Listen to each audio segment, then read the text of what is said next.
One of my earliest memories as a child was being at my grandmother's place of work. She had this boss named Mr. Keon. My grandma did a lot of soldering work for the inside of computers back in the early and late 90s. And she worked for this guy named Mr. Keon, and for whatever reason, he was very, very fond of me. And I used to go to work with my grandmother all the time. And I remember being in Mr. Keon's office, as far as I remember, and digging through his office drawers. It's funny, as a kid, I always had this really strong curiosity with drawers. There was always this whole world inside of each and every drawer. You go to someone's house, and I guess as an adult I realize it's an invasion of privacy, but as a kid you don't really think that way. And you open up someone's drawer and there's all this stuff, things that as a kid you might have not ever seen before. And it was this real exploration of discovery in this small little compact setting. And so anyways, I was digging through Mr. Keon's drawers, and I remember collecting a bundle of pens and pencils. I remember being in awe of these pens and pencils. Someone, maybe my grandmother or maybe Mr. Keon, put a stack of printer paper in front of me, and off I went. I was drawing and scribbling and doodling and just having a ball. That was the first time in my life I can recall really enjoying creating something.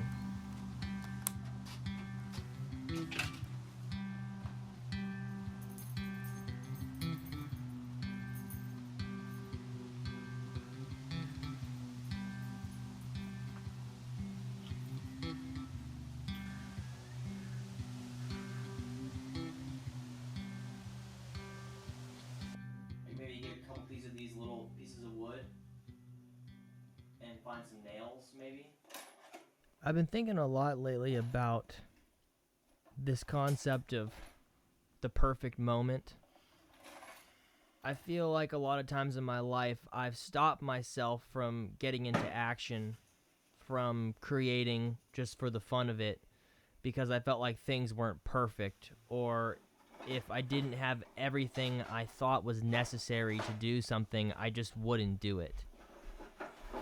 And I started to realize recently that that was just really backwards, and that the act of doing, getting into action, the creative process is really the most special thing I've ever been able to be a part of. And to deprive myself of that because it's not perfect, or maybe it's not going to be whatever that idea of perfect in my mind might be, that's not a reason to not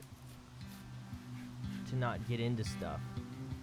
And so I decided to start doing this thing where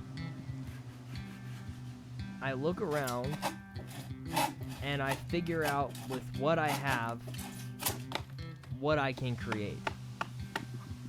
I moved recently, and all of my art supplies, my dear, dear art supplies, which I love so much, is in storage because I don't have the space for it right now. And I remember at first being really sad and then getting kind of frustrated about it because I was thinking, how am I going to create now?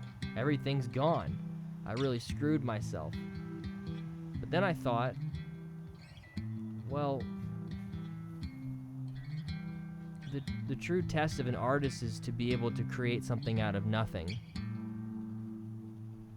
And to add to that, it's like to be able to create despite the circumstances.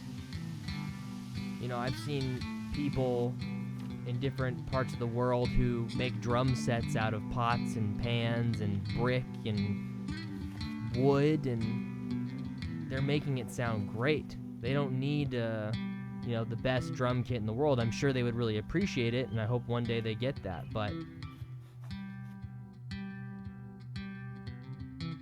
my goal is to create no matter what. Create, create, create. It can really be as simple as that.